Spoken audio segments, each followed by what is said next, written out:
अस्सलाम वालेकुम, आप देख रहे हैं GTV न्यूज़ और मैं हूं तलहा आलमगीर। इलाकाई बुलेटिन में खुशामदीद। सबसे पहले आपको खबर देंगे, कराची में तूफान के दौरान आधे घंटे में 60 मिलीमीटर बारिश का खदशा है। वज़ीर आला सिंध मुराद अली शाह ने कहा है कि तूफान जुमेरात को साहिल से टकराएगा। कराची में बिल बोर्ड्स को हटाने का काम शुरू हो चुका है। साहिल समुंदर पर दफ़ा 144 नाफिज की जा चुकी है। तूफान से सबसे ज्यादा खतरा जिला सजावल को है। केटी बंदर से 14,000 अफराद को महफूज मकामात पर मुंतकिल करना है। कराची की 70 मखदूश इमारतों से इनखला का मनसूबा है। अंदरून सिंध के साहिली इलाकों से 53,000 अफराद के लाजमी इनखला करना है। कराची में तेज हवाओं के साथ बारिश का इम्कान है। खबर आपको देंगे, कराची में तूफान के दौरान आधे घंटे में 60 मिलीमीटर बारिश का खदशा है। वज़ीर आला सिंध ने कहा है कि तूफान जुमेरात को साहिल समुंदर से टकराएगा। शहर कायद कराची में बिल बोर्ड्स को हटाने का काम शुरू हो चुका। साहिल पर दफ़ा 144 नाफिज की जा चुकी है। तूफान से सबसे ज़्यादा खतरा जिला सजावल को है, जबकि केटी बंदर से 14,000 अफराद को महफूज मकामात पर मुंतकिल करना है। उन्होंने कहा कि कराची में तेज़ हवाओं के साथ बारिश का भी इम्कान है। शहर कायद कराची में बायपर जॉय का असर अभी नहीं, 15 जून को पड़ सकता है। जुमेरात के रोज महकमा मौसमियात का बताना है कि कराची में तूफानी बारिश हो सकती है। सिंध हुकूमत की जानिब से साहिली शहरों में मुलाजमीन की छुट्टियां मनसूख कर दी गई हैं। सी व्यू जाने वाले तमाम रास्ते भी बंद कर दिए गए हैं। बात करेंगे, जमजम सईद ने ज्वाइन किया। जमजम, क्या मनाजिर आप देख रहे हैं साहिल समंदर पर? जी बिल्कुल, अगर साइक्लोन बिपरजॉय की बात करें तो महकमा मौसमियात के मुताबिक 15 तारीख को जो है ये केटी बंदर और गुजरात के साहिल से जो है ये टकराएगा। तो 15 तारीख को जब तूफान टकराएगा तो उस दिन जो है वो शहर कायद में तेज़ तूफानी बारिश होगी। तूफान के खदशात के पेश नज़र जो है वो CM मुराद अली शाह ने जो है वो सख्त हिदायत भी कर दी। तमाम ज़िला अफसरान की छुट्टियाँ जो है वो मनसूख करके इसके साथ ही हाई अलर्ट जारी कर दिया।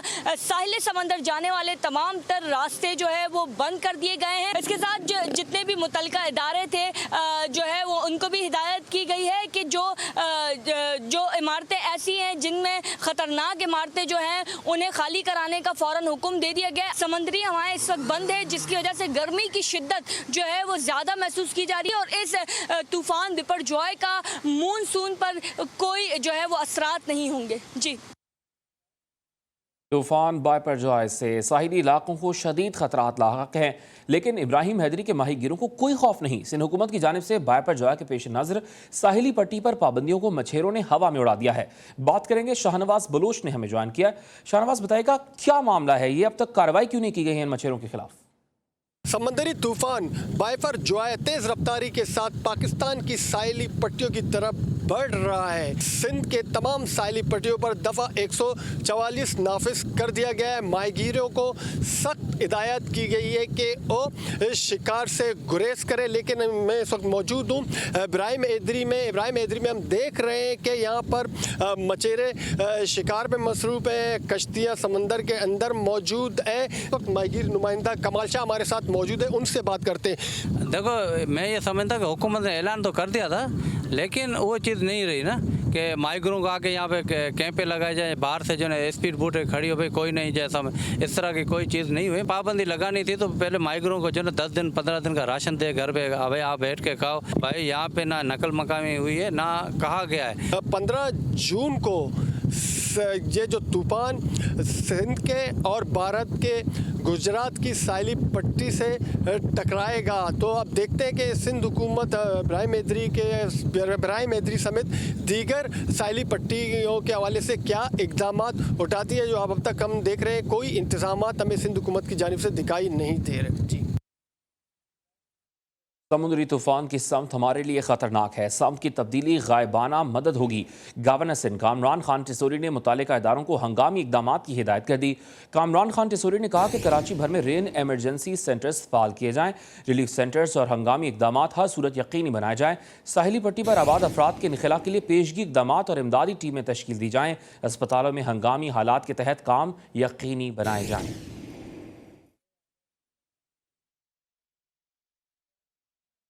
अहम अपडेट शामिल करेंगे। 30 मई को सिंध के बल्दियाती इदारों के मुंजमद किए गए अकाउंट्स एमरजेंसी कामों के लिए बहाल कर दिए गए हैं। कॉन्ट्रैक्ट सैनिटरी वर्कर्स की तनख्वाहें भी अदा करने की हिदायत कर दी गई है। बात करेंगे, असगर अजीम ने जान के। असगर, बताइएगा जारी करदा एलामिया में क्या कहा गया है?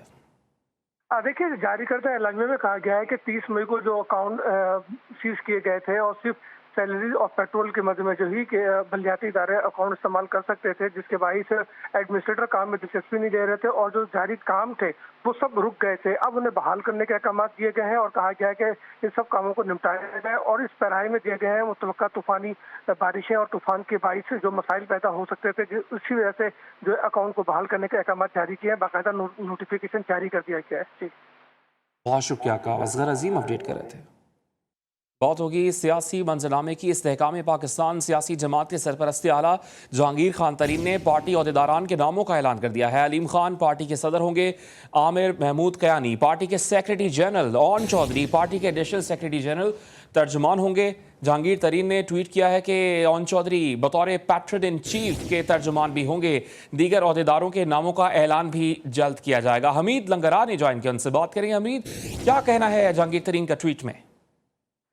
जी, इस्तेहकाम पाकिस्तान पार्टी के patron in chief Jahangir Khan Tareen ने अपने पार्टी अहदेदारों का नाम ऐलान कर दिया है और उन्होंने ट्वीट करते हुए ये बताया कि अलीम खान जो है वो इस्तेहकाम पाकिस्तान पार्टी के सदर होंगे, आमिर महमूद कियानी इस्तेहकाम पाकिस्तान पार्टी के सेक्रेटरी जनरल होंगे, जबकि ओन चौधरी जो है वो एडिशनल जनरल सेक्रेटरी होने के साथ साथ पार्टी के तर्जुमान भी होंगे। इसके साथ साथ ओन चौधरी को जो है जहांगीर खान तरीन का तर्जुमान भी मुकर्रर किया गया है। जहांगीर तरीन ने अपने ट्वीट में ये कहा है कि पार्टी के मजीद अहदेदारों के नामों का ऐलान जो है वो जल्द किया जाएगा। जी हमीद, अब पार्टी क्योंकि ऐसा मुतहरिक होती जा रही है, इस बारे में क्या बताया जा रहा है? जो तहरीक इंसाफ के मुनहरिफ रहनुमा थे जिन्होंने PTI को खैरबाद कहा, इस्तेहकाम पाकिस्तान की सियासी जमात के साथ हैं, जैसे तहरीक इंसाफ के रहनुमा थे फवाद चौधरी, महमूद मौलवी और दीगर भी अली जैदी भी हैं, तो उनके बारे में क्या बताया जा रहा है? उनको कोई ओहदा दिया जाएगा सियासी जमात में?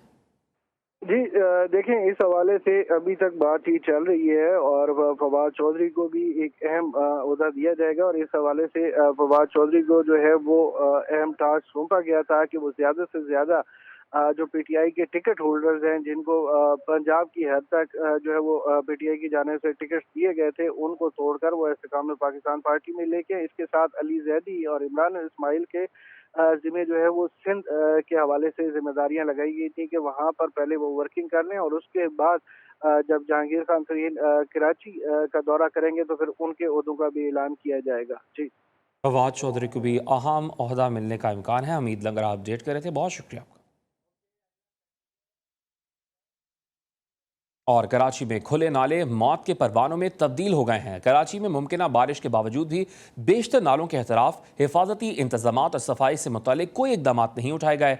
औरंगी टाउन नंबर 5 नाले पर हिफाजती दीवार न होने की वजह से शहरी खौफ में मुब्तला हैं। उनका कहना है कि नाले के एहतराफ हिफाजती बंदोबस्त न होने की वजह से हमारी जानों को खतरात लाहक हैं। शाहनवाज बलोच रिपोर्ट करेंगे। कराची के बहुत से नदी नाले इंसानी मौत का बहाना बने हुए हैं। औरंगी टाउन 5 नंबर नाले पर कोई हिफाजती बंद नहीं। नाले के साथ गुजरने वाली सड़क टूट फूट का शिकार है। औरंगी टाउन नाले के करीब रिहायशी और वहां से गुजरने वाले शहरियों का कहना है कि नाले के एतराफ हिफाजती इंतजाम न होने की वजह से हर वक्त खौफ रहता है। अगर नाले के एतराफ फौरी तौर पर हिफाजती बंदोबस्त न किया गया तो कोई बड़ा सानिया रहनुमा हो सकता है। नाले का ये हिसाब लगा पड़ा है कि यहाँ इतना पानी खड़ा होता है, इस जगह पे इतना पानी, हाँ ना गिरने का दीवार नहीं है, कुछ भी नहीं है। बच्चों के साथ आता कई दफा यहाँ लेड भी स्लिप हो चुकी है और उसकी वजह ही पानी भी भरा रहता है यहाँ पर।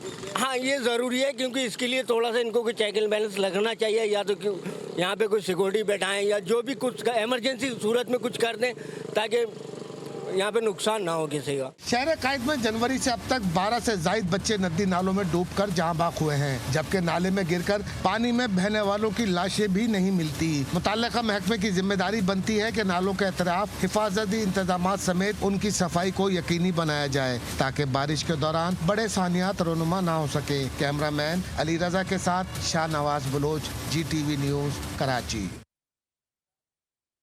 खबर आपको देंगे, रूस से LPG की पहली खेप पाकिस्तान पहुंच गई है। 10 कंटेनर्स खरतूम के रास्ते पाकिस्तान में दाखिल हुए। इब्तदाई मरहले में 1,10,000 टन LPG दरामद की गई है। बात करेंगे ब्यूरो चीफ पेशावर इमरान यूसुफजई ने ज्वाइन किया। इमरान, क्या डिटेल्स आ रही है मजीद और क्या रेट का तयन हो गया इस बारे में? और देखिए, तजारत में बड़ी तेजी सामने आई है और LPG की पाकिस्तान पहली खेप जो है वो पहुंच गई है और 10 कंटेनर दोहम के रास्ते पाकिस्तान में पहुंच गए हैं। LPG रूस से पाकिस्तान और हैरतान सदर के बाद अफगानिस्तान के रास्ते तोरखम से बरामद की गई है और इब्तदाई मरहले में 1,10,000 टन LPG बरामद की गई है। रूस के LPG बरामद करने का माहदा रवा था जनवरी में हुआ था और ये भी बताता चलूँ कि अगले चंद दिनों में LPG के नए रेट का तयन किया जाएगा। इमरान इससे अपडेट कर रहे थे, आपका बहुत शुक्रिया। पारा चढ़ते ही बिजली गायब हुई, अवाम ख्वार हो गए। मुल्क भर के मुख्तलिफ इलाकों में 8 घंटे तक लोड शेडिंग की जा रही है। ज़राए पावर डिवीजन के मुताबिक मुल्क भर में बिजली का शॉर्टफॉल 5,348 मेगावाट है। मजमूई तौर पर 20,652 मेगावाट पैदावार की जा रही है। बात करेंगे सवाले अब्बासी ने जान किया है। सवाले तर्जमान मजीद क्या बताते हैं?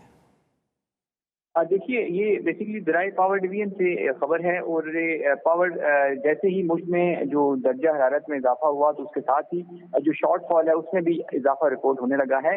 इस वक्त जो मुल्क में बिजली का शॉर्टफॉल है वो 5,348 मेगावाट है। ज़राए पावर डिवीजन के मुताबिक मुल्क में जो मजमूई तौर पर 20,652 मेगावाट जो है वो बिजली की पैदावार है, जबकि जो तलब है वो 26,000 मेगावाट है। जिसके बाद जो मुल्क में 5,348 मेगावाट का शॉर्टफॉल जो है हो गया है और मुख्तलिफ इलाकों में 8 से 10 घंटे की तवील लोड शेडिंग का सिलसिला जारी है। इसके अलावा ज़राए ने मज़ीद बताया कि पन बिजली प्राइस से इस वक्त 5,234 मेगावाट, जबकि सरकारी थर्मल पावर प्लांट 1,854 मेगावाट बिजली पैदा कर रहे हैं। निजी शोबे के बिजली जो घर हैं वो 11,284 मेगावाट बिजली बना रहे हैं, जबकि शमसी तोनाई से इस वक्त कोई बिजली नहीं बन पा रही। एटमी पावर प्लांट से 2,148 मेगावाट बिजली पैदा की जा रही है, जबकि विंड पावर प्लांट से 984 मेगावाट बिजली जो है वो दस्तयाब है। इसके अलावा जो बेगास से 148 मेगावाट बिजली पैदा की जा रही है। तो मजमूई तौर पर बिजली के शॉर्टफॉल में इजाफा रिपोर्ट हुआ है और शॉर्टफॉल 5,500 शॉर्टफॉल में इजाफा रिपोर्ट हुआ है। सवाले अब्बासी अपडेट कर रहे थे, आपका बहुत शुक्रिया।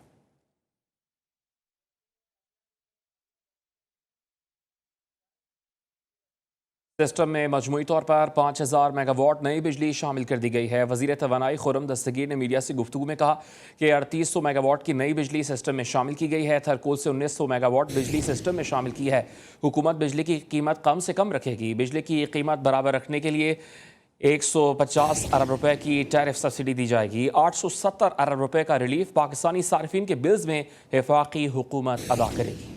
खबर आपको देंगे, वज़ीर-ए-आज़म शहबाज शरीफ से army chief general Syed Asim Munir ने मुलाकात की है, जिसमें मुल्की सलामती के उमूर पर तबादला ख्याल किया गया है। अहम मुलाकात का अहवाल आपसे शेयर कर रहे हैं। वज़ीर-ए-आज़म से army chief general Syed Asim Munir ने मुलाकात की है। मुलाकात में मुल्की सलामती के उमूर पर गुफ्तगू की गई है। मुलाकात में पाक फ़ौज की पेशा वराना उमूर पर भी गुफ्तगू की गई है। ज़राए का यह बताना है, वज़ीर-ए-आज़म शहबाज शरीफ से army chief general Syed Asim Munir ने मुलाकात की है। इस मुलाकात में मुल्की सलामती के उमूर पर तबादला ख्याल किया गया।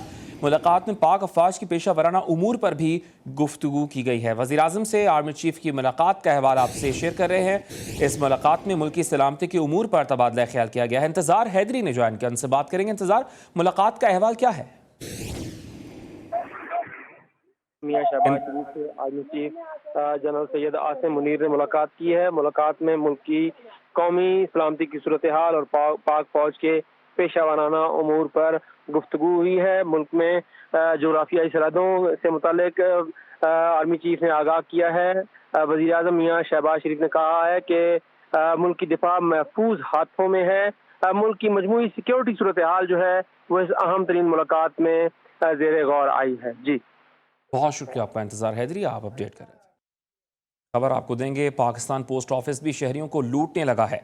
इस्लामाबाद में Karachi company post office branch का शहरियों से बिजली और गैस के बिल्स वसूल करके मुत्तालिका कंपनीज को ना भेजने का इंकशाफ हुआ है। फैसल अब्बास ने जान के इनसे बात करेंगे। फैसल, क्या मामला है ये? जी बिल्कुल, देखें, बड़ा ही एक अहम तरीन इंकशाफ हुआ है कि पाकिस्तान पोस्ट ऑफिस जो है वो शहरियों से बिजली और गैस के बिल लेकर मुतलका कंपनियों को ना भिजवाने का फ्रॉड किया गया है और इसमें शहरियों से जो है वो अरबों रुपए पूरे पाकिस्तान से लिए गए हैं।